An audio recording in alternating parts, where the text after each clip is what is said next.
Libro Conducción del Niño, escrito por Elena G. de White y leído para ustedes por Andreina de Parra.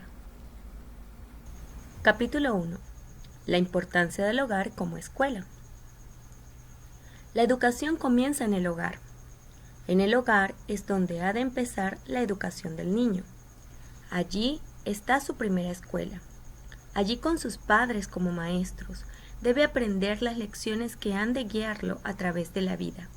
Lecciones de respeto, obediencia, reverencia, dominio propio. Las influencias educativas del hogar son un poder decidido para el bien o para el mal. Son, en muchos respectos, silenciosas y graduales, pero si se ejercen de la debida manera, llegan a ser un poder abarcante para la verdad y la justicia. Si no se instruye correctamente al niño en el hogar, Satanás lo educará por instrumentos elegidos por él. Cuán importante es, pues, la escuela del hogar. La colocación del fundamento sólido. Sobre los padres recae la obligación de dar instrucción física, mental y espiritual. Debe ser el objeto de todo padre asegurar para su hijo un carácter bien equilibrado, simétrico. Esa es una obra de no pequeña magnitud e importancia, una obra que requiere ferviente meditación y oración, no menos que esfuerzo paciente y perseverante. Hay que echar un fundamento correcto, levantar un armazón fuerte y firme y luego, día tras día, adelantar la obra de edificar, pulir y perfeccionar. Niéguese al niño todo, menos este derecho.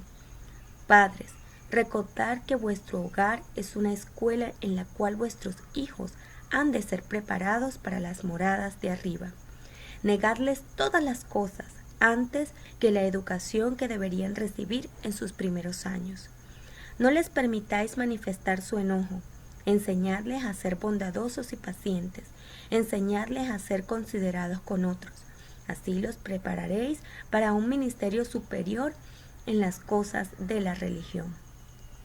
El hogar debería ser una escuela preparatoria donde los niños y los jóvenes se capaciten para el servicio del maestro, el cual los ha de preparar para unirse con la escuela superior en el reino de Dios. No es un asunto de segunda importancia. La educación que se imparte en el hogar no debe considerarse como un asunto de importancia secundaria. Ocupa el primer lugar en toda verdadera educación. Los padres y las madres han recibido la responsabilidad de moldear las mentes de sus hijos. Cuán alarmante es el aforismo que dice: árbol que crece torcido, su tronco nunca endereza. Debe aplicarse a la formación de nuestros hijos. Padres, recordaréis que la educación de vuestros hijos desde sus años más tiernos os ha sido confiada como una empresa sagrada. Estos árboles tiernos han de formarse con cariño, a fin de que puedan trasplantarse en el huerto del Señor. Pero por ningún motivo debe descuidarse la educación en el hogar. Los que la descuidan están descuidando un deber religioso. El gran alcance en la educación del hogar. La educación del hogar significa mucho. Es una cuestión de vasto alcance. Abraham fue llamado el padre de los fieles. Entre las cosas que lo convirtieron en un notable ejemplo de piedad se encuentra la estricta consideración que daba a los mandamientos de Dios en su hogar. Cultivaba la religión de la familia.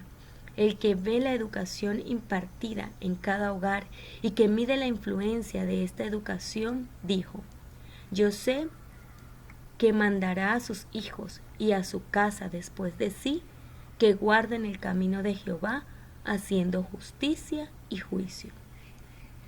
Dios mandó a los hebreos que enseñasen sus requerimientos a sus hijos y que los familiarizasen con todo su proceder para con su pueblo. El hogar y la escuela eran uno.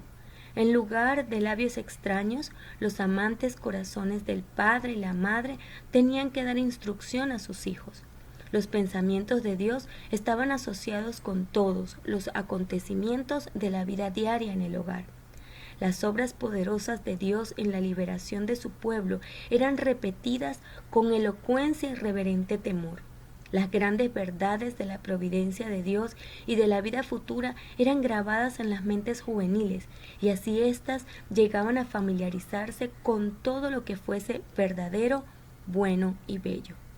Mediante el empleo de figuras y símbolos, las lecciones dadas eran ilustradas y grabadas así en la memoria más firmemente.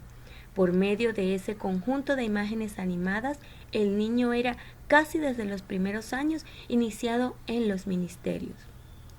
La sabiduría y la esperanza de sus padres y encauzado en una manera de pensar, sentir y prever que alcanzaba más allá de lo visible y transitorio, hasta lo invisible y eterno. Habilita para la escuela formal. La obra de los padres precede a la del maestro. Tiene una escuela en el hogar. El primer grado, si tratan de aprender cuidadosamente cuál es su deber y de cumplirlo con oración, prepararán a sus hijos para entrar en el segundo grado, para recibir instrucciones del maestro. Modela el carácter. El hogar puede ser una escuela donde el carácter de los niños se modele a la semejanza de un palacio. La educación era en el hogar de Nazaret. Jesús recibió su educación en el hogar. Su madre fue su primer maestro humano. De los labios de ella y de sus escritos y de los profetas aprendió las cosas del cielo. Vivió en un hogar de aldeanos y con fidelidad y buen ánimo llevó su parte de las cargas de la casa. El que había sido el comandante del cielo consintió en ser un siervo voluntario, un hijo amante y obediente. Aprendió un oficio y con sus propias manos trabajó en la carpintería de José.